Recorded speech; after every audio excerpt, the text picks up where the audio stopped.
नर, किसी भी देवता की पूजा शिवलिंग के पास बैठ के आप करते हैं तो उस आराधना में बहुत जल्दी सिद्धि मिल जाती है। मैं व्यासपीठ पर बैठा हूँ और यहाँ भी हमारे पास में शिवलिंग रखा हुआ है, क्योंकि शिवलिंग के सानिध्य में जो भी कोई सत्कर्म किया जाता है तो तत्काल उसका कई गुना फल प्राप्त होता है। यह इसकी बहुत बड़ी महिमा है, बहुत बड़ा ये महात्म्य है। सबके घर में ये पूजन हो। यह इमं पठेत अध्यायम शृणुयाद वा समाहिता। जो अध्याय मैं आपको सुना रहा हूं, इसको कोई पढ़ेगा या सुनेगा तस्सैव से भक्त स वरदते सुदृणाम द्वजाहा। सूत सौनक्षियों को कहते हैं, ब्राह्मणों, जो इस अध्याय को सुनेगा भगवान महाकाल उसके हृदय में आके बैठ जाएंगे, अपना आसन लगा लेंगे। इतनी बड़ी महिमा इस कथा की है। पितृमात्र स्वरूपेण शिवलिंगम प्रपूज्येत। अब ये सुन लो कितना सुंदर श्लोक है।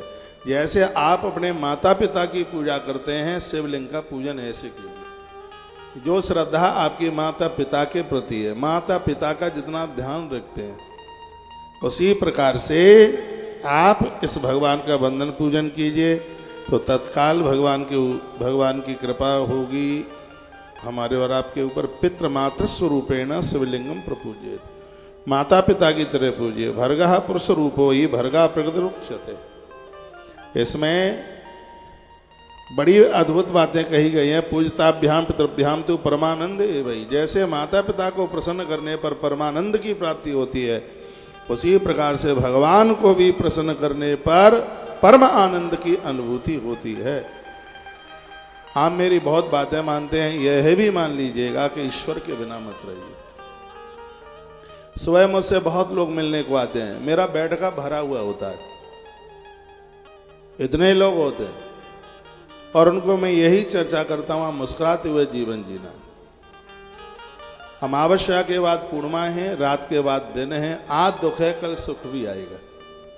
ऐसा है कौन इस धरती पर जिसने जन्म लिया उसको सुख दुख के दिन न देखने पड़े हों। अरे कृष्ण का तो जन्म ही कारागृह में हुआ।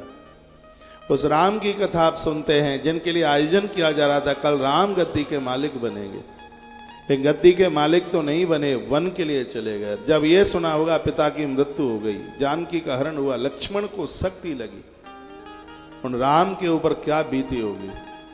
लेकिन प्रभु राम ने अपने आप को संभाल करके रखा है। ये जितना भी पूजा पाठ सत्संग क्यों किया जाता है? आपको वक्ता तो बनना नहीं है, तो फिर आप कथा सुनने को क्यों आए?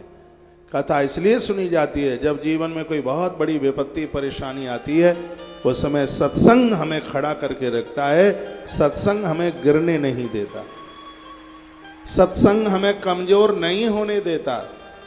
इसलिए हम भगवान की कथाएं, इसलिए हम भगवान के चरित्र सुनते हैं। इसलिए कहा जाता है जहां सत्संग होता है वहां पर नित्य जाओ तुम।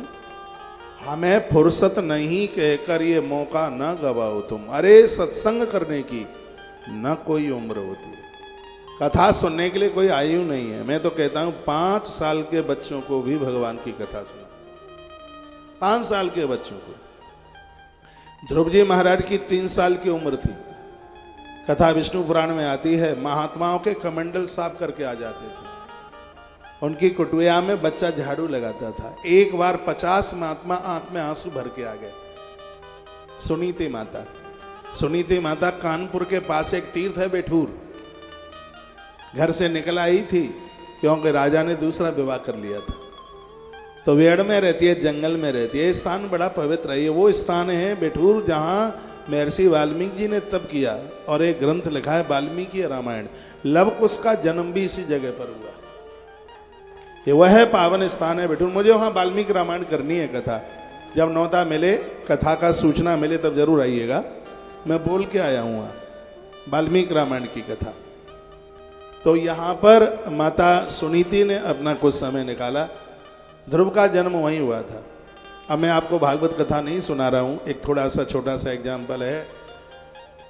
तो महात्मा रोते हुए सुनीति की कुटिया पर आए। वो कुटिया आज भी है बेठूर में। उनकी आंख में आंसू थे। सुनीति ने प्रणाम किया, कहा गुरुवर आप एक साथ पधारे हैं, आने का कारण मैं पूछ सकती हूँ आपको? साधुओं की आंख में आंसू आ गए। उन्होंने कहा बेटी और तो हमारे पास कुछ भी नहीं है, लेकिन हम आशीर्वाद देते हैं कि तेरे पुत्र को दर्शन देने के लिए स्वयं भगवान को चल करके आना पड़ेगा। और वही हुआ। भगवान नारायण ध्रुव को दर्शन देने को गए। आज जब ब्रज 84 कोस यात्रा में तुम निकलते हो तो उस मंदिर का ही नाम ध्रुव नारायण हो गया। भगवान नारायण का नाम ही ध्रुव नारायण हो गया है। जब आप ब्रज 84 कोस यात्रा में निकलते हैं, कभी हमारे संग यात्रा कीजिए। आप एक एक पॉइंट, एक एक जगह के बारे में बताएंगे। उस स्थान का नाम ध्रुव नारायण हो गया है। तो यह जरूरी नहीं है कि भगवान बुढ़ापे में, वृद्धावस्था में, नहीं। आप यहाँ कथा में आते हैं, अपने बच्चों को लेकर आया करें। आप हमसे मिलने के लिए आते हैं, अपने बच्चों को लेकर आया करें। हम आपसे भी ज्यादा प्रेम आपके बच्चों से करते हैं, क्योंकि बच्चे अब इस धरती का भविष्य है। जिस समय बर्बरीक, जो आज खाटू श्याम भगवान के रूम में है, जिस समय बर्बरीक दीक्षा लेने के लिए कृष्ण के पास पहुंचे, बर्बरीक के गुरु भगवान श्री कृष्ण, तो भगवान ने कुछ उनकी परीक्षा ली, कुछ प्रश्न किए थे। कहा बर्बरीक मेरा एक प्रश्न है। प्रश्न तो बहुत थे, उसमें से बस मैं एक ही प्रश्न की बात कर रहा हूं। भगवान श्री कृष्ण ने पूछा बर्बरीक ये बताइए, यदि माता और पुत्र दोनों कहीं मृत्यु की स्थिति पर पहुंच गए, अग्नि का प्रकोप हो रहा है, पानी में डूब रहे हैं, तो सबसे पहले किसको बचाना चाहिए, मां को के बेटे को? ये बर्बरीक से कृष्ण ने पूछा। मान लिया जाए कि मां भी डूब रही है पानी में और एक बच्चा भी डूब रहा है, वो अपना हो पराया कोई भी हो, तो दोनों में से पहले किसको बचाना चाहिए? आप क्या जवाब देंगे? आप क्या जवाब देंगे? मैंने पटना से ये कथा सुनाई है। बर्बरीक ने दोनों हाथ उठा करके कहा प्रभु दोनों के ऊपर मौत मंडरा रही है, और यदि हम वहां खड़े हैं तो हमें पहले मां से पहले उस बच्चे की रक्षा करनी चाहिए। कृष्ण भगवान ने कहा ऐसा क्यों? तो बर्बरीक ने कहा कि मां ने तो दुनिया बहुत देख ली है, उसने तो जिंदगी बहुत जी ली है, लेकिन जो बच्चा है वो राष्ट्र की एक बहुत बड़ी निधि हो सकती है, वो राष्ट्र की एक बहुत बड़ी शक्ति हो सकती है। उससे इस राष्ट्र में न जाने कितने लोगों का भला हो सकता है। इसलिए उस बालक की रक्षा करना बहुत ज्यादा जरूरी है। अब माता पिता ने तो दुनिया बहुत ज्यादा देख रखी है, इन बच्चों के ऊपर देश का भविष्य है। मैं भी इन बच्चों से बहुत स्नेह करता हूं, और स्नेह ही नहीं करता, भगवान को प्रार्थना करता हूं कि इन बच्चों की बहुत तरक्की हो, खूब उत्थान हो। आप हमसे मिलने को आते हैं, अपने पति के साथ आया करें, बच्चों के साथ, सास ससुर के साथ, बहू बेटे के साथ आइए। और ऐसा नहीं है कि आप हमसे मिलने को आते हैं तो भागो भागो चूहा भाग बिल्ली आई, ऐसा नहीं है। हम एक एक व्यक्ति को टाइम देते हैं, उसको पूछते हैं। अब कथा तो आप टीवी पर भी सुन लेते हैं, यहां आते हैं तो मन की कुछ भावना, मन के कुछ प्रश्न लेकर के आते हैं। आप जरूर आइए। यदि किसी का भला होता है तो मुझे लगता है कि मैं बढ़िया वाला जीवन जी रहा हूं, अच्छी जिंदगी जी जा रही है। एक भी घर ऐसा ना हो जिस घर में सुबह शाम दिया ना जलता हो, एक भी घर ना हो ऐसा। आप मेरी बहुत बात मानते हैं, भी मान लीजिए। सुबह शाम एक दिया जलाना है यार। दिया आयुष देता है, आरोग्य देता है। अविवेक को समाप्त।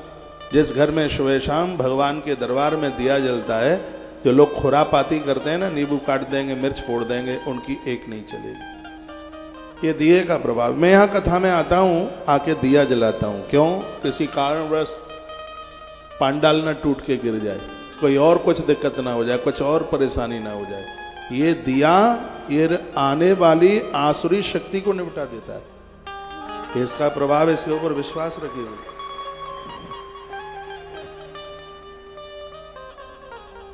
दिए का बहुत बड़ा विज्ञान। मैं सूरज नहीं जो शाम होते ढल जाऊंगा, मैं सूरज नहीं जो शाम होते ढल जाऊंगा। भाई साहब, मैं एक दीपक हूं, जब जला लोगे तभी तुम्हारे काम। इसके प्रति श्रद्धा रखिए। सुबह शाम ये बच्चों को भी संस्कार दो। मैं किसी ग्रंथ में पढ़ रहा था, जहां महादेव की पिंडी पर पानी डाला जाता है, जहां ये जल गिरता है उसको जलहरी कहते हैं। उस क्षेत्र में, उस एरिया में यदि कोई बच्चा नित्य एक दिया जला के रखता है, छत्रपति शिवाजी ऐसा करते थे, मां जीजाबाई ने कहा था, बहुत बड़ा योग्य महापुरुष ये बना। आपके बच्चे वैज्ञानिक बन जाएंगे, आपके बच्चे मेधावी बन जाएंगे, जो एक बार पढ़ लेंगे वो याद हो जाएगा। ये ऐसा कराइए, आप बच्चों से दिया जलवाइए, उनको एक लोटा पानी का भर के दे दो, उनसे सूर्य अर्घ दिलवाइए। यदि सुबह आप मुझे मिलने को आते हो तो मैं अपनी पूजा से 9:30 बजे फ्री होता हूँ, फिर एक लोटा जल भर के लेके आता हूँ। जहाँ बड़े वाले शिवलिंग, ये बड़े वाले शिवलिंग अरुणाचल प्रदेश वाले हैं, इसलिए ये बड़े हैं क्योंकि जब भगवान शिव का स्तंभ जो प्रकट हुआ था वो बहुत बड़ा था और अरुणाचल प्रदेश में प्रकट हुआ है। अनादि काल में, बहुत समय पहले आप यहाँ आते हैं तो उस शिवलिंग को जरूर वंदन प्रणाम करो, जो आदि समय में जो सबसे पहले प्रकट हुआ वही रूप उन्हें दिया गया है, जो चौड़े में बिल्कुल बैठे हुए हैं। टीवी पर भी दिखा दीजिए, उनका आप दर्शन कीजिए। उनके सामने बैठा हुआ भोला, वो भगवान को प्रार्थना करता है और वो कहता है, आपको मालूम है कि भोलेनाथ क्या कहते हैं? शिवलिंग के सामने बैठे हुए हैं, कहते हैं कि प्रभु आपके भक्त मेरे पास आए, प्रार्थना पत्र मुझे सौंपें तो उनका प्रार्थना पत्र मैं तुम्हें समर्पित करूंगा और उनकी जो बातें हैं आपसे मैं प्रार्थना करता हूं, उनकी सुन लीजिएगा, उनका कल्याण कीजिएगा। ये नंदी भगवान को बोलते हैं, ये नंदीनाथ भगवान को बोलते हैं, इसलिए वो बैठे हैं ठीक सामने, हटे नहीं है आज तक, अनादि काल से बैठे हुए। इसलिए कहते हैं कि आप भगवान के बाएं कान में, नंदी के बाएं कान में बोला जाता है, बाईं तरफ का जो कान है, बाएं तरफ की कनपटी, उस कान में बोला जाता है। कहा जाता है कि हे धर्मदेव, हमारी इस बात को भगवान महादेव के पास तक पहुंचा दीजिए। जैसे हनुमान जी की बात राम के दरबार में नहीं कटती, नंदी की बात महादेव के दरबार में कटती नहीं है। सिग्नेचर होता है, साइन होता है इसका। हम लोगों की बड़ी श्रद्धा है नंदी के प्रति, तो ऐसे नंदी को प्रदक्षिणा करें, परिक्रमा करें, उन्हें वंदन करें, प्रणाम करें। द्वादश ज्योतिर्लिंग मंदिर में जाएं, दाहिने हाथ पर वीर कार्तिकेय बैठे हैं, ये आपके बच्चों की शराब छुड़ाएंगे, जुआ छुड़ाएंगे, कुकर्म छुड़ाएंगे, गलत आदतें छुड़ाएंगे, भांग का और शराब का अड्डा मिटा करके खत्म कर देंगे। ये भगवान वीर कार्तिकेय बैठे हैं उस मंदिर में, इसलिए बैठे हैं। आने वाले समय में देखना कि 6 महीने में एरिया की क्या तरक्की होती है, क्या वैभव होता है। कल शनिवार है, जितनी भी बहनें हैं जिनको संतान नहीं है, बुधवार और शनिवार संतान प्राप्ति के लिए अद्भुत है, इसलिए 2 दिन हम नारियल देते हैं, संतान नारियल। कल भी देंगे, जो कल रह जाएंगे उनको बुधवार को देंगे। अतिरुद्र महायज्ञ एक इसी संकल्प के साथ हो रहा है। घर में कोई हारी दुखारी बीमारी है, दिक्कत परेशानी है, आप कल यज्ञ नारायण के दर्शन कीजिए। 24 घंटे यज्ञ हो रहा है, एक क्षण को भी आहुति बंद नहीं है। मैं भी उस यज्ञ में बैठता हूँ, परिक्रमा करता हूँ, प्रदक्षिणा करता हूँ। इस मौके से चूक मत जाना। घर के जितने लोग हैं, एक एक दिन तो सब ही यज्ञ देव को वंदन करने को, प्रणाम करने को आप आइए। इसको बहुत विधिवत ढंग से, तरीके से और एक विधि के साथ में यही यजन हो रहा है, ऐसे चूक मत जाना। मैं जिंदगी भर आपके पास आता रहूंगा, लेकिन अतिरुद्र महायज्ञ नहीं आ पाएगा।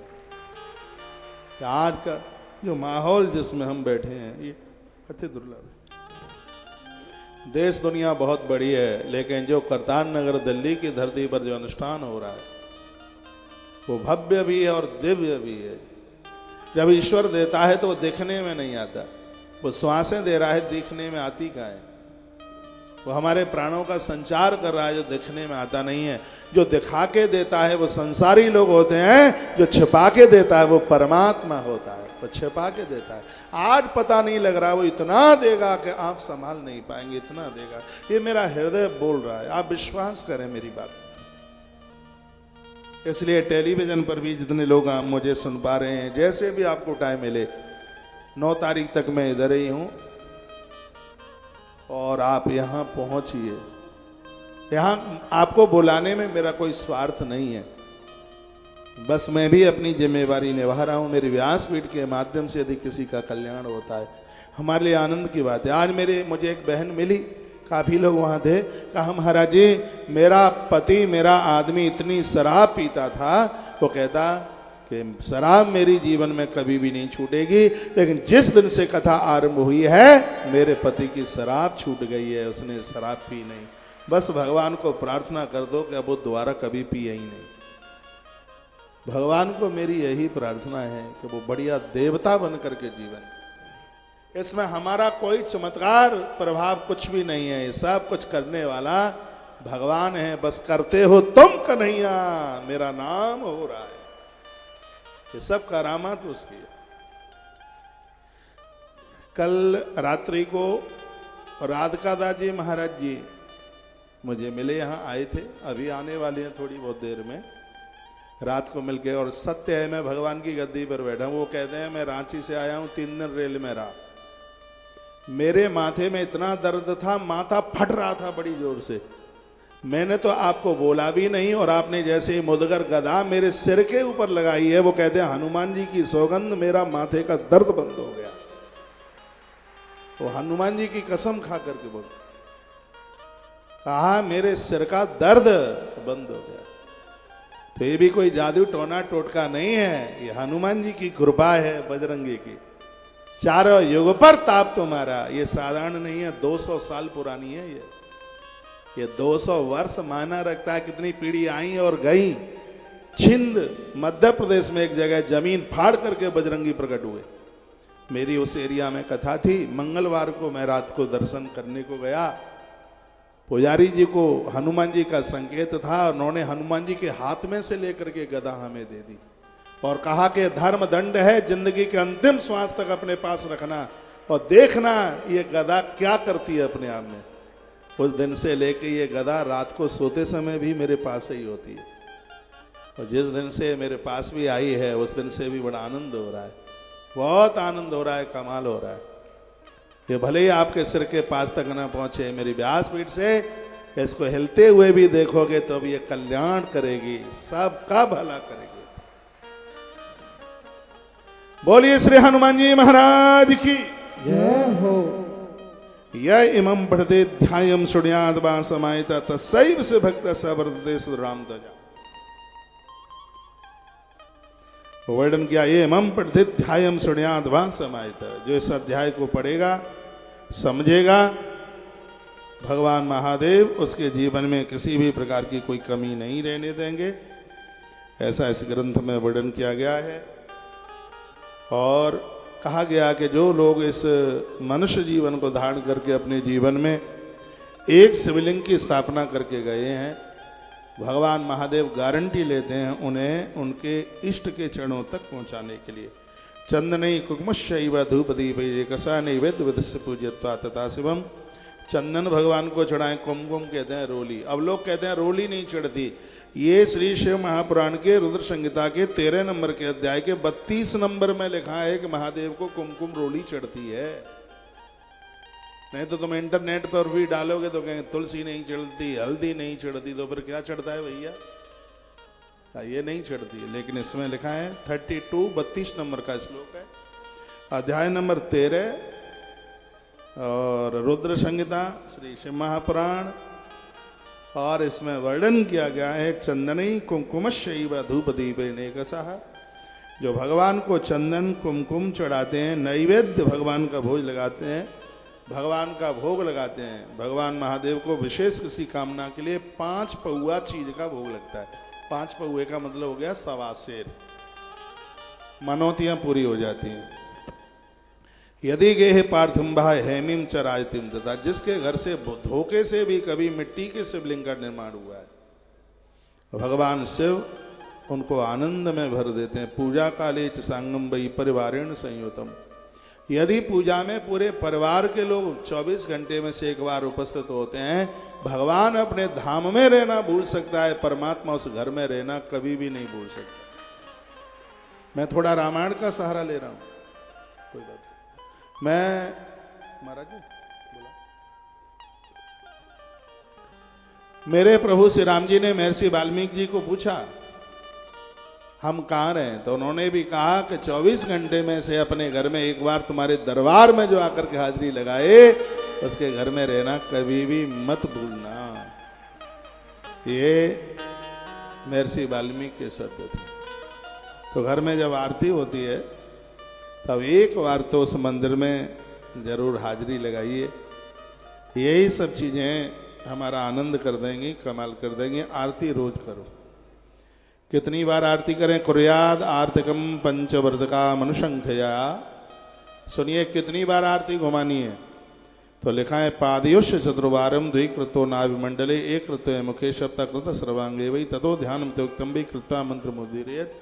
वर्णन क्या है? भगवान के ऊपर 14 बार आरती घुमाइए। 14 बार कैसे घुमाएं? लिखा है, वर्णन किया गया है, कहा गया है पैरों में चरणों में 4 बार आरती घुमाएं, नाभि मंडल में 2 बार, मुख पर 1 बार और सर्वांग शरीर में 7 बार। तो अब आप गिन लीजिएगा, चरणों में 4 बार, नाभि के ऊपर 2 बार 6, मुख के ऊपर 1 बार 7 और 7 पूरे शरीर के ऊपर घुमाइए।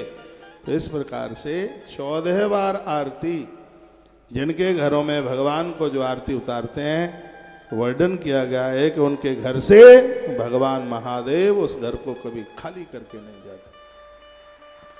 आरती होने के तत्पश्चात कर्पूर गौरम करुणाम तारम निश्चय देवता ते प्रसन्न होते हैं। स्तोत्रई नाना विधि प्रत्यास्तुत और सत बजाय के बाद सुनिए, आरती के बाद कोई न कोई स्तुति, कोई न कोई श्लोक जरूर बोलिए। आरती तब ही पूरी होती है जो भी आपसे बने सो। ये अध्याय बड़ा अद्भुत है। भले ही जो भी कुछ बोलें, कोई न कोई श्लोक पुष्पांजलि जो भी कुछ आपसे बन जाए आ जाए, वह अवश्य में बोलिएगा। इससे भगवान बड़े प्रसन्न होते हैं। अर्क पुष्प प्रताप से अकौए के फूल से भगवान प्रसन्न होते हैं। अकौए के पत्तों की माला हनुमान जी और महादेव दोनों को पहनाई जाती है। इससे लोगों का किया कराया कभी भी प्रभावित नहीं होता। यह भी वर्णन किया गया, महापातकजम दुखम तत्क्षणा नश्यति ध्रुवम। जो महादेव की पूजा करता है, बड़े से बड़ा पाप उसका जल करके राख हो जाता है, खत्म हो जाता है। ऐसी चर्चा इस ग्रंथ में सूत शौनक ऋषियों के साथ कर रहे हैं। कल भी मैंने हल्के में बताया और आज भी मैं बोल रहा हूँ कि भगवान शंकर के ऊपर आप धारा जरूर चढ़ाएं। ये जितनी भी धाराएं हैं वो सब महामृत्युंजय देवता से प्रकट हुई हैं। ऐसा भी वर्णन लिखा है, एता सर्वाश्रया धारा मृत्युंजय समुद्भवा।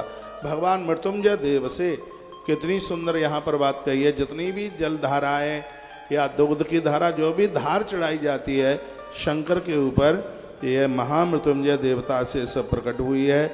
इसलिए धारा अक्षु सश्यापी सर्वा आनंद करी सुबे। घर में आप गरीबी झेल रहे हो, परेशानी झेल रहे हो, भैया क्यों परेशान हो रहे हो? तो इसमें इक्षु कहते हैं गन्ने को। गन्ने के रस से भगवान का अभिषेक कीजिए। शुक्रवार को कीजिए। शुक्रवार को करोगे तो धन मिलेगा, सोमवार को मिलेगा तो इष्ट दर्शन, मंगलवार को करोगे अभिषेक तो आपका मकान दुकान, बुधवार को करोगे तो रूठा हुआ बेटा बहू पास आ जाएंगे, गुरुवार को करोगे बच्चे विद्वान हो जाएंगे, शुक्रवार को करोगे संपत्ति बढ़ेगी, शनिवार को करोगे नोग से निवृत्ति होगी, रविवार को करोगे तो दुश्मन भी आपका आदर करेगा। ये 7 दिन का अभिषेक करने का इतना व्यवहार। पंचो ये बताओ, बात समझ में आ रही है? हम ऐसे ही ताली बजवा रहे। ये गन्ना, गन्ने का इक्षु मीन्स गन्ना, ये तो स्पष्ट लिखा है। इक्षु सस्यापि सर्वानंद करी सेवे। भगवान महादेव गन्ने के रस से भारी प्रसन्न होते हैं। तो गन्ने के रस से ये आ रही है शिवरात्रि 8 तारीख को, हम आपके बीच में ही होंगे। हल्ला बोल कार्यक्रम हो जाए उस दिन। घर से सब निकल करके आइए बाहर और क्विंटलों गन्ने के रस से, गंगा जल से, दूध से भगवान महादेव का पूरी रात भर अभिषेक करेंगे। 4 पैर की पूजा। फिर तो फिर ही है, पता नहीं फिर कब क्या मिलना होगा। देखो हमारे मध्य में हनुमान जी महाराज पधार गए हैं। परम पूज्य प्रातः स्मरणीय ददरवा सरकार जी का आगमन हुआ है। बोलिए ददरवा धाम की जय हो। श्री हनुमंत बलवंत महाराज की जय हो। बोलिए श्री डॉक्टर हनुमान जी महाराज की जय हो। पूज्य महाराज श्री जी का आगमन हुआ है, उनके चरणों में दास का साष्टांग दंडवत प्रणाम। आज मध्य प्रदेश की धरती पर डॉक्टर हनुमान जी जनमानस का कितना कल्याण कर रहे हैं। लोग रोते हुए जाते हैं, लोग वहां से मुस्कुराते हुए आते हैं।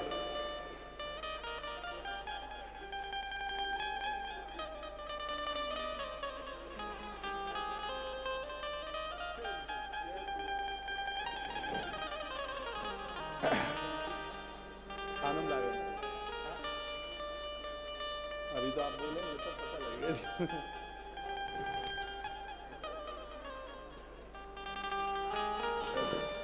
हाँ पहचान लिए पवन भाई। हमारा और आपका इतना भाग्य है, महाराज जी आरती करा के ही जाएंगे, सब बैठे रहिए।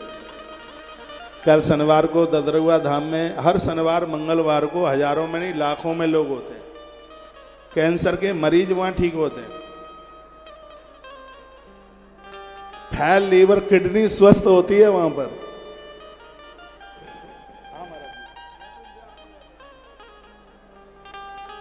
इधर आ जाओ, वहां पे सोफे पर।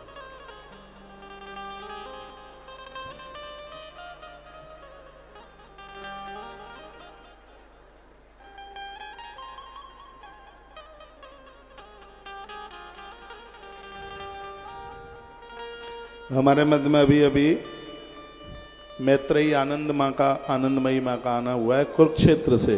तालियों के साथ माता जी का आदर कीजिए। आप सब बैठ जाएं, सब बैठ जाइए बिल्कुल।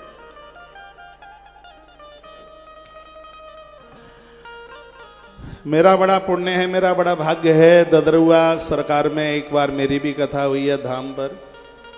महाराज श्री जी का आशीर्वाद पूरा 8-7 दिन प्राप्त हुआ है। महाराज जी ने इतनी अद्भुत गौशाला बनाई है। गैया का वजन 2 से 2.5 क्विंटल होता है, 200 से 250 किलो। लेकिन महाराज जी के यहाँ पर जितनी भी गायें हैं सबका वजन ज़्यादा है, 4.5 कुंटल, 450 किलो की गैया है। बड़ी बड़ी गैया। नंदी तो बड़े अद्भुत हैं। बहुत गायें तो महाराज जी के यहाँ से तुलसी तपोवन गौशाला पर कृपा करने के लिए पधारी है। हाँ, ददरुआ की गैया आई है वहाँ पर। हाँ, कितना भी फोड़ा फुंसी बीमारी, हरी दुखारी, कैसी भी बीमारी, लोग दुखी हैं, रोते जाते हैं और वहाँ से मुस्कुराते हुए आते हैं। जब से मैं कथा करके आ रहा हूँ ददरुआ में, तब से मैं भी हंस रहा हूँ बराबर। आनंद ही आनंद हो रहा है। और ये सत्य है कि जब से डॉक्टर हनुमान जी महाराज का, पूज्य महाराज श्री जी का आशीर्वाद मिला है,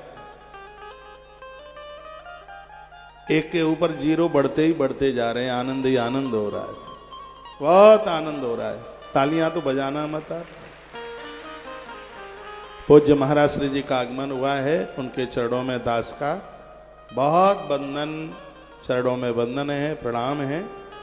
आइए एक रामायण की चौपाई बोलते हैं, फिर उसके बाद आगे बढ़ते हैं।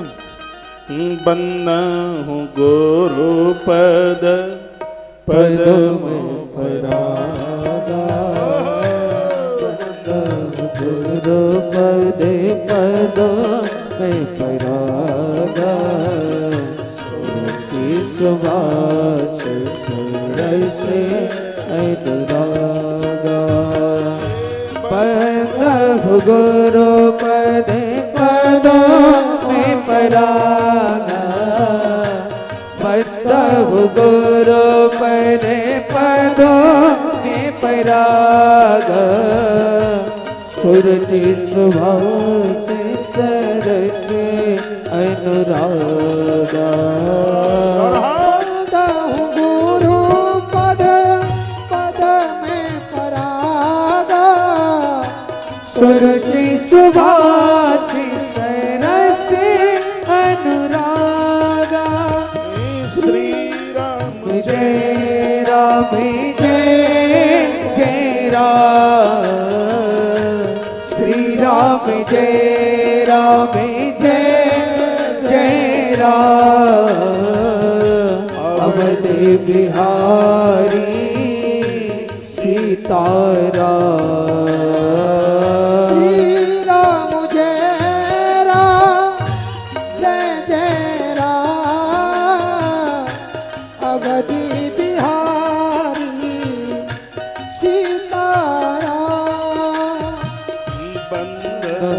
गुरु पदे पदों में चरागा सुरुचि सुभाष से अनुरागा।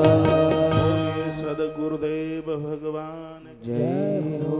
पूज्य महाराज श्री जी का अपने व्यस्त काल में से जो आना हुआ है वो हमारे और आपके लिए अति शुभ है। उनके चरणों में हम और आप सब वंदन करते हैं, प्रणाम करते हैं और उनकी आशीर्वादता, उनकी कृपा के अभिलाषी बनता है। थोड़ी सी कथा और कह लूँ, फिर महाराज श्री जी का आशीर्वाद सबको मिलेगा। तो मैं निवेदन कर रहा था कि शंकर जी के ऊपर जितनी भी धाराएं चलती हैं वो सब महामृत्युंजय देव से प्रकट होती हैं। अतिरुद्र महायज्ञ हो रहा है, वहाँ एक बड़ी सुंदर सी प्रतिमा बनी हुई है, वो महामृत्युंजय देवता की है। मार्कंडेय पुराण में बड़ी अद्भुत कथा आती है। मार्कंडेय पुराण में एक कथा आती है कि मार्कंडेय महात्मा को एक बेटा हुआ, उसका नाम था मार्कंडेय।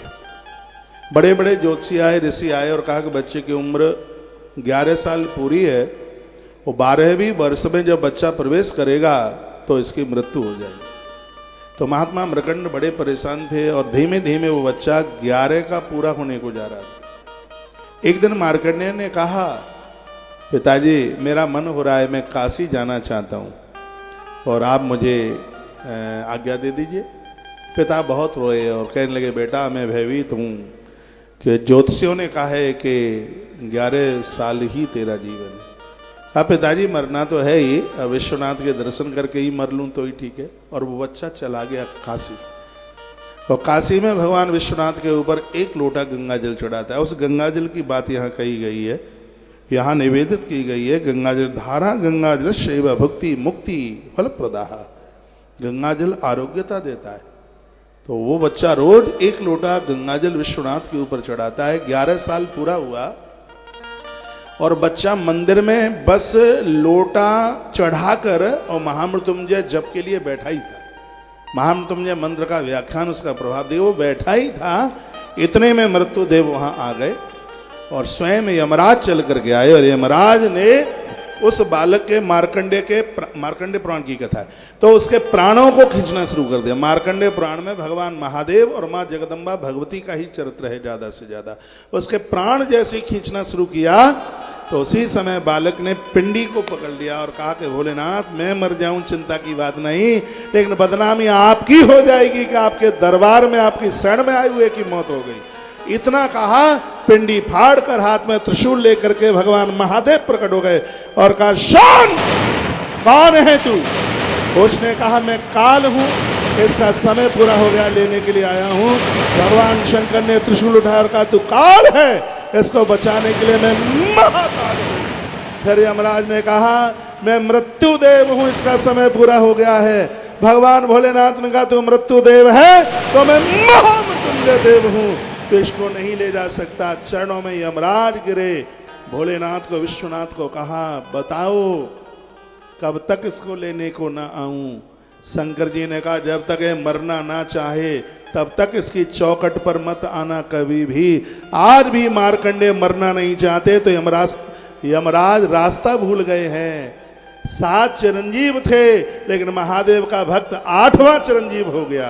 ये वही मार्कंडेय हैं जिन्होंने नर्मदा महात्म्य धर्मराज युधिष्ठिर को सुनाया है। ऐसे मार्कंडेय भगवान शंकर के परम भक्त, माँ भगवती जगदम्बा के परम भक्त हैं। भगवान महामृत्युंजय देव की जो शरण में आज शुक्रवार है, शुक्रवार के दिन महामृत्युंजय मंत्र भगवान महादेव ने शुक्राचार्य को सुनाया। मृत संजीवनी, मरे हुए को जिंदा करते थे शुक्राचार्य, महाभारत में कथा थी। तो हर शुक्रवार को भले ही 1 माला जपा करो, किसी गुरु से पहले मंत्र सुनो, क्योंकि गोली के लिए राइफल चाहिए, बंदूक की नली चाहिए। नली के बिना गोली प्रभाव दिखाती नहीं है, तो मंत्र के लिए गुरुदेव की बोली चाहिए। जैसे गोली के लिए बंदूक की नली, गोली तभी चलेगी, उसमें हथौड़ा मारो, कुछ भी पत्थर मारो, वो नहीं अपना प्रभाव दिखाती। मंत्र तो किताबों में लिखे हैं, लेकिन मंत्र वही प्रभावी होता है जो मंत्र किसी गुरु की बोली से निकला है, उनकी जिह्वा से निकला है, तभी वो प्रभावी होता है, तभी उसको जागृत माना जाता है। नहीं तो त्रुटि हो जाएगी, गलती हो जाएगी।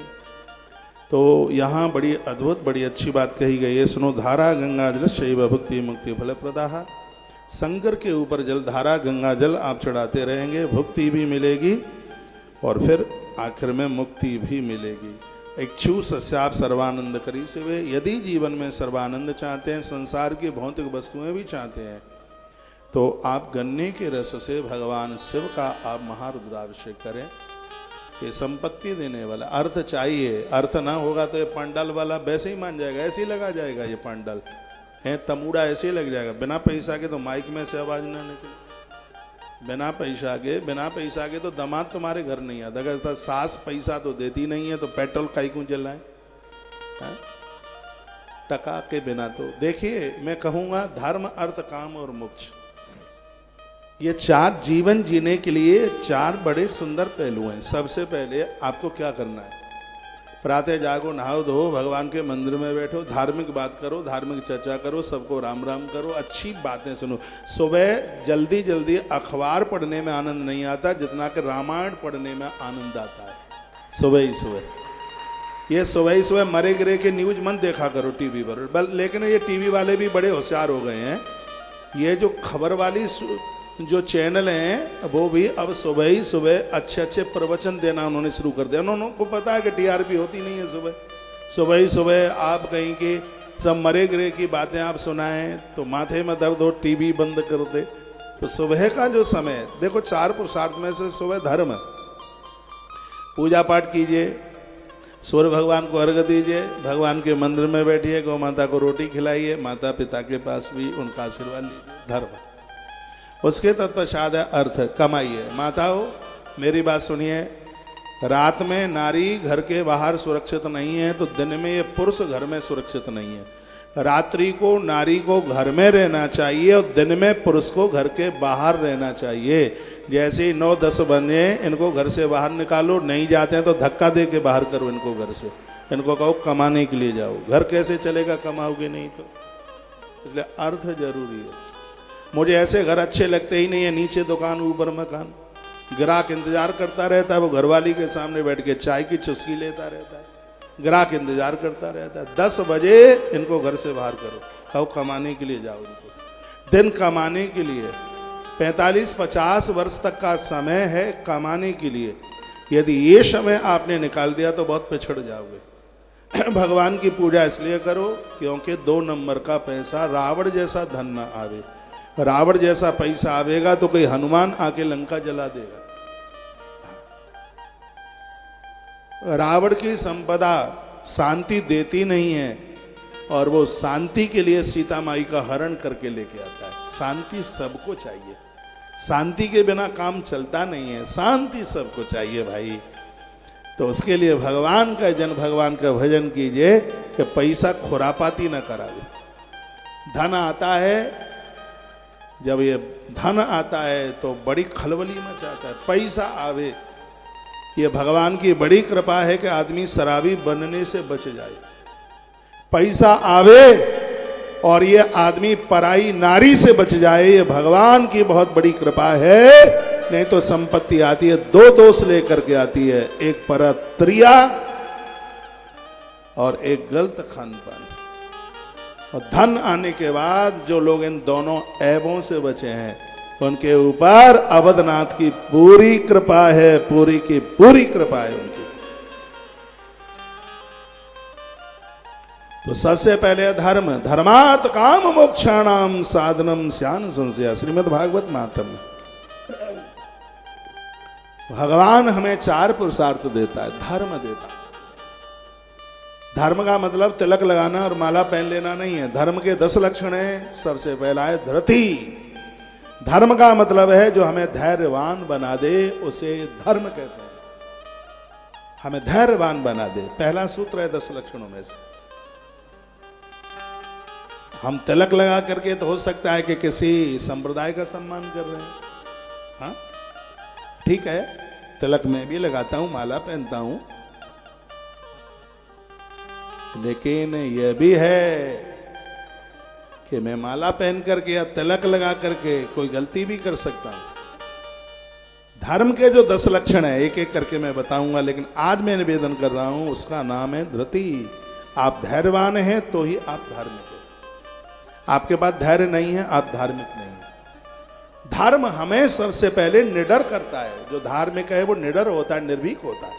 हनुमान जी निडर है, निर्भीक है। वाह हनुमान जब लंका में घुसते हैं तो उनको किसी भी प्रकार का भय नहीं है, उन्हें किसी भी प्रकार का डर नहीं। और याद रखना, व्यक्ति जितना बड़ा पापी होगा उतना ही भयभीत होगा। जिस व्यक्ति ने पाप ही नहीं किया उसको किसी भी प्रकार का डर ही नहीं होता। हमारा धर्म सबसे पहले हमें निडर बनाता है, हमें निर्भीक बनाता है। किसी का भी इतिहास पढ़िए, अर्जुन का पढ़ लें आप और भी किसी का पढ़ लें, प्रहलाद जी का पढ़ लें। प्रहलाद धार्मिक हैं इसलिए तो उनको अपने बाप का भय नहीं है। आग में जला दे, पत्थर में दुचबा दे, समुद्र में फेंकवा दे, लेकिन वो धार्मिक है इसलिए वो निडर है, वो निर्भीक है, वो भगवान का भक्त है। भगवान के भक्त होने का प्रथम संदेश यही है, जो निडर हो जाए, निर्भीक हो जाए। और पापी कभी निडर नहीं हो सकता और पुण्यवान कभी भयभीत नहीं हो सकता। आपके पुण्य बढ़ रहे हैं या आपके पाप बढ़ रहे हैं, इससे पता चलेगा। यदि आप भयभीत हैं तो पापों की वृद्धि हो रही है, आप निडर हैं, निर्भीक हैं तो आपके पुण्यों की वृद्धि हो रही है। ऐसा हमारे ग्रंथ में। हमारे पुण्य बढ़े हैं, इसकी हमें जरूरत है। तो हमारा धर्म हमें निडर करता, हमें निर्भीक करता है। हमें यहां तक मरने का भी भय नहीं। धर्म की यही तो बात है। तो 4 चीजें जिंदगी में हों। धर्म चाहिए, अर्थ चाहिए, अच्छे काम करने के लिए अर्थ। शिव पुराण में लिखा है कि धर्म 2 प्रकार से कमाया जाता है, एक अर्थ से, एक धन से और एक देह से। शरीर को भी सेवा में, और 2 पैसे ईश्वर ने आपको दिए हैं उसको भी सेवा में लगाइए, जरूरी है। दे धरे करिए फल भाई, भजिए राम सब काम बेहाई। किष्किंधा कांड। और धन के लिए तो शरीर की बात हो गई। अब बात रही धन की, तो श्रीमद् रामचरितमानस उत्तरकांड अध्याय उत्तरकांड दोहा नंबर 126 सेकंड नंबर की चौपाई। शोधन धान्य प्रथम गति जागी, शोधन धन्य प्रथम गति जागी, धन्य पुण्य मति सोई पाकी। शोधन धन्य प्रथम गति जागी, शोधन धन्य प्रथम गति जागी, धन्य पुण्य गति मति सोई पाकी। शोधन धन्य धन की पहली गति यही है, यदि अपनी मति को ठीक रखना चाहते हो तो धन धर्म में लगे। और धन होता है इसलिए, मैंने तो अपने 30 साल की कथा में समझ लिया है कि पेट तो सूकरा और कुकरा भी भर लेता। गरीब आदमी अमीर से और ज्यादा खा लेता है। अमीर आदमी 50 ग्राम आटा खाता है, गरीब आदमी 250 ग्राम आटा खाता है। अमीर आदमी के भाग में घी नहीं है, वो कनस्तर खाली कर देता है गरीब। अमीर आदमी को पैसा, आज वो राहुल के शास्त्री बोल रहे थे कि मैंने वृंदावन में एक महात्मा से पूछा कि तुम रोज परिक्रमा क्यों लगाते हो, तो कहते हैं कि मैं चक्कर वृंदावन के इसलिए लगाता हूं क्योंकि व्यक्ति चक्कर तो लगाता है, या तो कचहरी के चक्कर लगाएगा या फिर थाने के पुलिस स्टेशन के चक्कर लगाएगा, लेकिन जो वृंदावन के चक्कर लगाएगा, भगवान के चक्कर लगाएगा, उसे दुनियादारी का चक्कर ही नहीं लगाना पड़ेगा। भाई आनंद की बात कही। मैं बहुत आग्रह पूर्वक निवेदन करूंगा कि धन धर्म में लगे। धन की गति यही है, देह से और धन से धर्म को तैयार किया जा सकता है। शरीर भी लग जाए भगवत कार्य में और धन भी लगे। सुकरा कुकरा भी अपना पेट भर लेते हैं। एक सुअरिया 12 बच्चों को जन्म देती है, भीख का कटोरा कहीं लेके नहीं जाती, और तुम 2 बच्चों के लिए इतनी ठगियाई इतनी झूठी हनुमान की मरघट वाले की सौगंध खाते हो नए बाजार में बैठ के, और कौन कौन से बाजार हैं उसमें बैठ के, चवन्नी का व्यापार है, लला की कसम। फिर कहेंगे मरघट वाले बाबा को पेट के लिए बाबा क्या नहीं करना पड़ता, आप सब जानते हैं। बेचारा पेट बदनाम हो रहा है, सबसे कम खर्चा पेट का है, धूतरे का ज्यादा है। इतना साबुन लगाते हो, इतना पता नहीं क्या क्या पोता पाती करते हो, लेकिन बेचारा बदनाम पेटा होता है। बहुत आग्रह पूर्वक निवेदन है, जो जीवन हम जी रहे हैं 1 करोड़ वर्ष तक ये जिंदगी नहीं मिलेगी। ब्रह्म पुराण में वर्णन है ये, जो भगवान ने आज हमें जो जीवन दिया है 1 करोड़ साल तक इसके लिए तरसते रहेंगे और ये मिलेगा नहीं। इसलिए धोखा मत खा जाना। ये उस कृपालु ने, दीनानाथ ने बड़ी कृपा करके दिया है। भागवत में एक बड़ा सुंदर श्लोक आता है, कौमाराचरित प्राज्ञो धर्मान भागवतानिया दुर्लभम मानसम जन्मा तदप्या ध्रुवमतिर्दम। प्रहलाद ने कहा था बड़ी मुश्किल से जीवन मिला है, कुमार अवस्था से ही भगवान के चरणों में लग जाओ। आप अपने बच्चे को डॉक्टर बना पाए, कलेक्टर बना पाए, थानेदार बना पाए, उद्योगपति बना पाए, कुछ भी नहीं बना पाए। जिस माई बाप ने अपने बच्चे को भगवान का भक्त बना दिया, सब कुछ बना दिया। कुछ बनाने के लिए बकाया ही नहीं बचा। सुनीति बनी है, कौशला बनी है, अच्छी मां बनी है। मैं रोज बोलता हूं एक बात, बचपन में मां चाहिए, जवानी में महात्मा चाहिए। देखो कैसे बिगड़ेगा तुम्हारा बच्चा, शादी होने से पहले बाबा जियों से जोड़ दो उसे। बचपन में मां चाहिए, जवानी में महात्मा चाहिए और बुढ़ापे में परमात्मा चाहिए। लेकिन तुम तो बुढ़ापे में दुनियादारी के लिए रोते हो। दुनिया भर की डुगरियां मिलने आती है मुझसे से, बेटे को मकानी पोपली मैया 82 साल की, महाराज कुछ उपाय तो बता दो, 4 बेटे हैं, मकान 2 ही हैं, चारों का एक एक अलग हो जाए। मैंने कहा माता पिता का धर्म है 4 बच्चों को एक छत दे दें, लेकिन 4 बच्चों के लिए 40 प्लॉट हो गए, ये तो फिर तृष्णा के अलावा और कुछ भी नहीं है। भगवान ने बर्बरी को पूछा था कि ऐसा क्या है जो आने के बाद चला जाए, और ऐसा क्या है जो आने के बाद जावे ही नहीं। बर्बरी को पूछा था भगवान ने, स्कंद पुराण में कथा आती है। बर्बरीक ने कहा भगवान जो आने के बाद चला जाए वो जवानी है, जो आने के बाद जाने का नाम न ले वही तो तृष्णा है जो लोगों को मार के रख देती। ये भजन, ये डकैतन तृष्णा को खत्म, ये आवे ही नहीं, कपाट बंद करा दे भजन। ये वो कुछी है, वो ताला है। पूरी दुनिया का साम्राज्य आपके नाम कर दिया जावे, यदि भगवान नहीं तो सब बेकार है। परसों आप सुने थे, भगवान ने कहा नारायणी सेना चली गई, मैं नियत्ता तेरे पास रह गया अर्जुन। अर्जुन ने कहा नारायणी सेना के साथ यदि विजय भी मिल जाए तो उसको पराजय समझूंगा, और नारायण के साथ पराजय भी मिल जाए तो द्वारकाधीश से मैं अपनी विजय समझूंगा। ये अर्जुन ने, इसी शब्द के ऊपर अर्जुन को गीता सुनाई गई। ये शरणागति थी। नहीं तो विद्वान युधिष्ठिर बहुत ज्यादा थे, लेकिन युधिष्ठिर के भाग में गीता नहीं है। गीता के लिए सहजता, ज्ञान के लिए सहजता, सरलता, और सबसे बड़ी बात है समर्पण। श्रोता के पास समर्पण नहीं होगा तो व्यासपीठ की कथा उसके पल्ले नहीं पड़ेगी, ऊपर से उड़ जाएगी।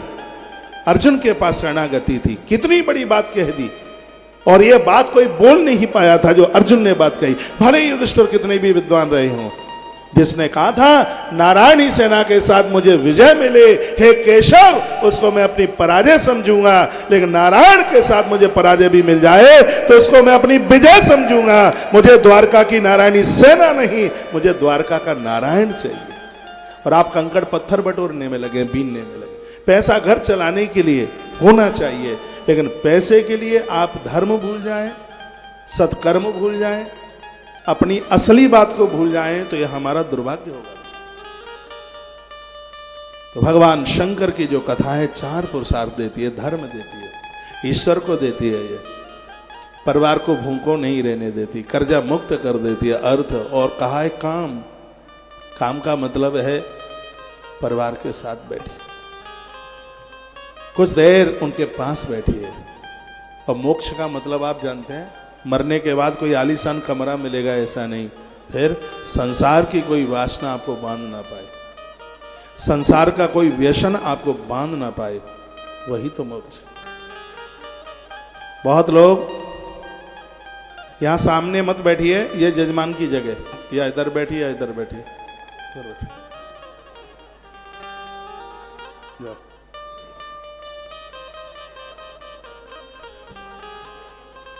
बोलिए शंकर भगवान की। जय हो। आराम से भैया, आवाज मेरे पास ना आ रही। कोई बात नहीं, जो जहां बैठ गए, ठीक है माता जी। जय जय श्री राधे। तो बड़ा अच्छा वर्णन किया गया है। अत्र भुक्ता अखिलम सौख्यम पुत्र पौत्रादि शुभम। जो भगवान महादेव की कथा को सुनेगा उसके पुत्र पुत्रादि सब कुशल होंगे, आनंद में होंगे। ऐसे शंकर हैं जिनका पूरा कुनबा पूजता है। भगवान महादेव की कृपा के बिना भक्ति नहीं मिलेगी। जे ही पर कृपान करहि पुरारी, सोन पाप मुनि भगत हमारी। नारायण ने नारद को ये बात कही थी। और हूं एक गुप्त मत सबई कहूं कर जोर, शंकर भजन बिना न रह भगत न पाव हो। शिव की कृपा के बिना, शंकर के बिना तो ईश्वर की, नारायण की कल्पना भी नहीं की जा सकती। इसलिए आप जितने भी महानुभाव मुझे सुन पा रहे हैं, सब हरि और हर से जुड़े। इनके बिना नहीं है कल्याण। ये काशीपति है, ये कैलाशपति। नारद जी ने ब्रह्मा जी को पूछा, सौनकस्यों ने सूर्य जी को पूछा कि जो काशी में रहते हैं वो कैलाश कैसे पहुंच गए। ये दुनिया का, मृत्यु लोक का सबसे बड़ा तीर्थ है हम हिंदू सनातनियों का, जिसका नाम है कैलाश मानसरोवर। लेकिन देश की किसी दुर्बलता की वजह से, कायर गद्दारों की वजह से ये इतना बड़ा तीर्थ हमारे हाथ से चला गया। पहले ये अपने भारत में था, आज वहां के लिए पासपोर्ट की जरूरत पड़ती है। ऐसा कहते हैं जो कैलाश की यात्रा कर लेता है उसे भगवान शंकर के हर तीर्थ की यात्रा करने का फल प्राप्त हो जाता है। इतनी बड़ी यात्रा है कैलाश। तो पूछा कि कैलाशपति कैसे बने, ये बता दीजिए।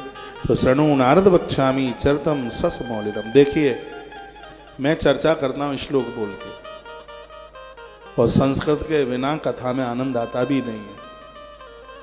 सब्जी कितनी भी बढ़िया बनाओ, थोड़ा उसमें तड़का सा लग जाता है। ये तो बिल्कुल आधार है, देव भाषा है। वैसे मैं कोशिश ऐसी करता हूं कि मेरा श्लोक उसकी आपकी समझ में आवे, उसका व्याख्यान समझ में आवे। ऐसा ग्रंथ कहता है कि संस्कृत सुनने पर हर क्षण में गौदान करने का फल प्राप्त होता है। हर क्षण, हर पल गौदान करने का फल। सुबह विज्ञान का युग है, अपने मोबाइल में रोज सुबह स्तोत्र लगा दिया करो। बहुत स्तोत्र हैं मोबाइल के भीतर। ये पुण्य कमाओ, इसको कम मत होने दो। तो शृणु नारद वक्ष्यामि चरितम ससमौलिनम। नारद कहते हैं कि ससमौली भगवान महादेव की कथा सुनने में आनंद आ रहा। कैलासम सकित्वम धनदस्य चाह। धनद नाम कुबेर का है। वो कुबेर को उन्होंने मित्र कैसे बना लिया। आपसे हम ये सुनना चाहते हैं कि भगवान काशी से कैलाश कैसे पहुंचे, बताइए। तो काशीद काम्पिल्य नगरे। ये कथा सुन लें, जहाँ खड़े हैं वहीं बैठ के सुन लें। कल मैंने निवेदन परसों भी किया था। तो इस कथा को सुनते उन्हें कैलाश मानसरोवर की यात्रा करने का फल प्राप्त होता है। ये इसकी फलश्रुति है। तो वर्णन किया, आसीद काम्पिल्य नगरे सौमयाज कुलोद्भव, दीक्षितो यज्ञ दत्ताख्यो यज्ञ विद्या विशारद। काम्पिल्य नगर में, जहाँ के राजा द्रौपद हुए हैं, वो काम्पिल्य नगर है जहाँ द्रौपदी प्रकट पैदा हुई थी। वहीं पर एक ब्राह्मण सतयुग में हुए थे जिनका नाम था यज्ञ दत्त दीक्षित। रोजाना यज्ञ करते थे। सोम कुल में यानी चंद्र कुल में उनका जन्म हुआ था। यज्ञ दत्ताख्यो यज्ञ विद्या विशारद। उन्होंने बड़े बड़े यज्ञ कराए, लेकिन कभी अपने बच्चे के पास बैठे नहीं। समय हुआ, एक ब्राह्मणी के साथ उनका बड़े ढंग से रीति रिवाज से विवाह हुआ। समय आने पर एक बच्चे का जन्म हुआ। आसीद गुड़ निधिर नामा दीक्षिता शस वैस होता। दीक्षित ब्राह्मण ने उस बच्चे का नाम गुड़ निधि रख दिया। नाम भी बड़ा अद्भुत रखा। कृतो उपनयन सुअष्टो विद्या जग्राह भूरिशः।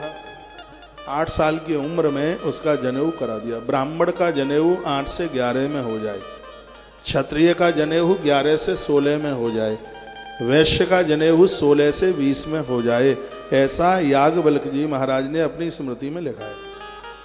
ऐसा उन्होंने कहा। जनेऊ संस्कार 16 संस्कारों में से एक प्रमुख संस्कार है। वेद का मंत्र है यज्ञोपवीतम परमम पवित्रम। यज्ञोपवीत हमारे जीवन को पवित्र कर देता है, पावन कर देता है। इसमें सूर्य, चंद्रमा, यमराज, महादेव, नारायण और पार्वती, ये 6 का वास है। बीच में जो गांठ है 96 चौबे की, वो साक्षात माता गायत्री का रूप है। ब्राह्मण वह अतिवंदनीय अति पूजनीय है। ऐसा ब्राह्मण जिसको गायत्री सिद्ध है, लकड़ी में आग लग गई होगी तो लकड़ी आग बुझ जाएगी उसको देखते ही। जिसने गायत्री का जप किया है, यदि किसी भवन में आग लग गई होगी और ऊपर मंडरा रही हो आग, गायत्री का जप करने वाले को देखते ही आग शांत हो जाएगी।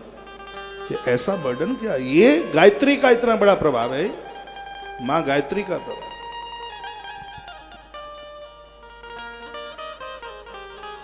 मैं अपनी बड़ाई नहीं कर रहा हूं, भगवान मुझे माफ करे, मैं दोनों कान पकड़ रहा हूं। आश्रम में जहां मैं रुकता हूं कुटिया में, उसमें आग लग गई। उस वो तार बस्ट हो गया तो उसमें आग लग गई। मैं महाकाल भगवान और बटेश्वर नाथ का स्मृति चिन्ह बनवा रहा था, कंप्यूटर के सामने बैठा था। वो बच्चा भाग करके आया, कौन था, मुकुंद था। महाराज जी कमरे में आग लग गई, और इतनी आग महाराज यूं ले रही थी ऊपर, लग रहा था कि पूरा आश्रम जला के डाल देगी। मैं बड़ाई नहीं कर रहा हूं, मैंने गायत्री के भगवत कृपा से बहुत अनुष्ठान किए हैं, और जैसे ही मैं ऊपर गया दौड़ करके, अग्नि देवता एकदम शांत हो गए प्रभु कृपा से, सब बच गया, नुकसान नहीं। इसमें मैं अपनी बड़ाई नहीं कर रहा, इसमें मैं गायत्री माता की महिमा बता रहा हूं। ये झूठ बात नहीं है। नहीं तो ये जो बच्चे थे उनको आप पूछ लीजिएगा, जो वहां पर थे वहां पर बात। अग्नि शांत हो गई, भले ही पानी डाला। अरे भैया वो आती हैं वो बड़ी बड़ी गाड़ियां, उससे नहीं बुझती। 2 बाल्टी पानी क्या कर लेगा उसमें? जो पूरे कमरे में ही आग बैठ गई है, 2 बाल्टी पानी क्या करेगा उसमें?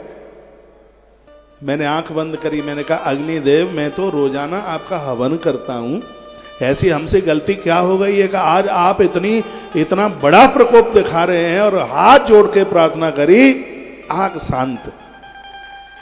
मेरे कमरे में 25 क्विंटल किताबें हैं, और आप ये सुनकर के हैरान होंगे, एक भी किताब को अग्नि ने नहीं पकड़ा। और उसमें जला कितना? मेरे कपड़े जले थे बस। वो इसलिए जले थे क्योंकि जरूरत से ज्यादा थे, इसलिए जल गए। हाँ? मैं बहुत आग्रह पूर्वक निवेदन करना चाहूंगा, यदि आप ब्राह्मण हैं, आप क्षत्रिय हैं, आप वैश्य हैं, तो आपको गायत्री जपने का अधिकार है। ये जाति बरादरी वाली बात नहीं है। तीनों को ध्वज कहा गया है। ये तब है जब इनका जनेऊ हुआ है। ये गायत्री जप के जितना पुण्य कमाएंगे, चौथे वर्ण के लोग नेत्र बंद करके गायत्री माता का स्मरण कर लेंगे, बस उतना पुण्य उन्हें अपने आप मिल जाएगा। इतना तो इसलिए ये ना कहा जाए उनके लिए, हमारे क्यों नहीं है। अरे ताको काम ताइया छाजे, नहीं तो पीठ के ऊपर मोंगरा बाजे। राय पर रख कोई ले, लेकिन बंदूक तो छत्री के कंधे पर ही शोभा देती है। यूं तो कोई बंदूक लेकर के चले, लेकिन छत्र के कंधे पर बंदूक सुशोभित होती है। यूं तो भैया मंत्र कोई भी पढ़ ले, लेकिन जो मंत्र निकलता है ब्राह्मण के मुख से, लगता है कि ब्रह्मा बोल रहा है, ऐसा लगता है। हाँ?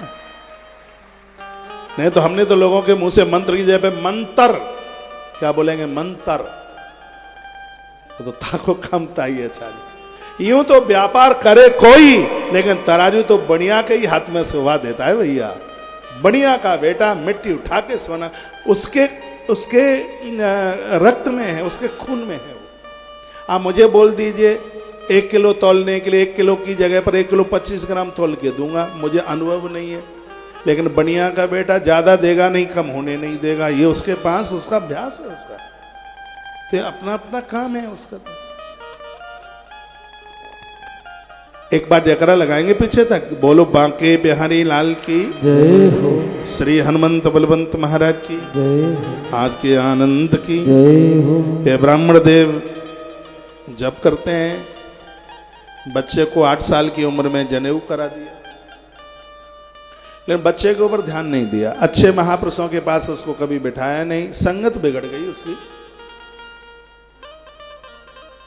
महाराज जी थोड़ा और रुकना पड़ेगा, ये रोज 3:30 बजे भर जाता था, आज खाली है। खाली इसलिए है कि बाहर लोग बैठे हुए हैं। महाराष्ट्र जी को जाना है, यहाँ से ददरुआ धाम भी काफी दूर है, लेकिन भक्त हाथ हिला रहे हैं, कहते हैं कि हम नहीं जाने देंगे। देखो वो अम्मा उठा रही है हाथ, कहते अभी नहीं जाने देंगे। महाराज जी ये है इसने आपके प्रति, ये रोज इंतजार कर रहे हैं। कहते हैं जरा देर ठहरो गुरुजी, अभी तो जी भर के तो हमने देखा ही नहीं है। हाँ, अभी ठीक से देखे नहीं है।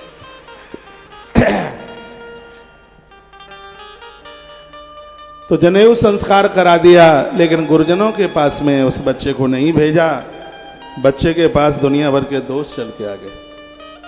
संतान बिगड़ती है, पहला दोष माँ का, दूसरा दोष पिता का है। पिता सेकंड नंबर पर है, क्योंकि बच्चों के बारे में जितना माँ को पता होता है उतना तो परमात्मा को भी नहीं पता होता।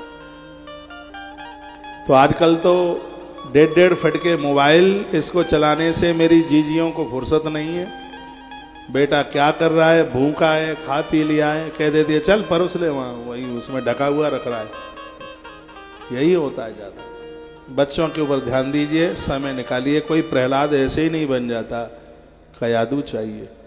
कोई ध्रुव ऐसे ही नहीं बन जाता, सुनीति चाहिए। केसर कश्मीर में ही होती है, हर जगह नहीं। तो अच्छे बच्चे भी बढ़िया माँ के उधर से पैदा होते हैं, सब जगह नहीं। अच्छे बच्चों की जननी बनी। बाबा तुलसी ने कहा था वो माँ वंदनीय है जो सुपात्रों को जन्म देती है। पुत्रवती जुवती जग सोई, नहीं तो रघुबर भगत जास सुतोई, न तरवांज बलवाद व्यानी। ये सुमित्रा मैया बोली। नारी पुत्रवान तभी है जब उसके बच्चे भगवान के परम भक्त हों, नहीं तो व्यायनी शब्द तो पशुओं के लिए होता है। समय दीजिए, बच्चों के पास बैठिए। मेरी बहनें बहुत बड़ी संख्या में बैठी हैं। तुम्हारा जीवन धनवान तब है जब तुम्हारी औलाद बढ़िया है। शराबियों को मत पैदा कीजिए, आज शराबी पैदा हो रहे। जनसंख्या कुकरमुत्तों की तरह हो रही है। बुरा नहीं मानिए, जिस माता पिता ने सुपारी भी नहीं खाई उनके बच्चे घूंट भरते हैं।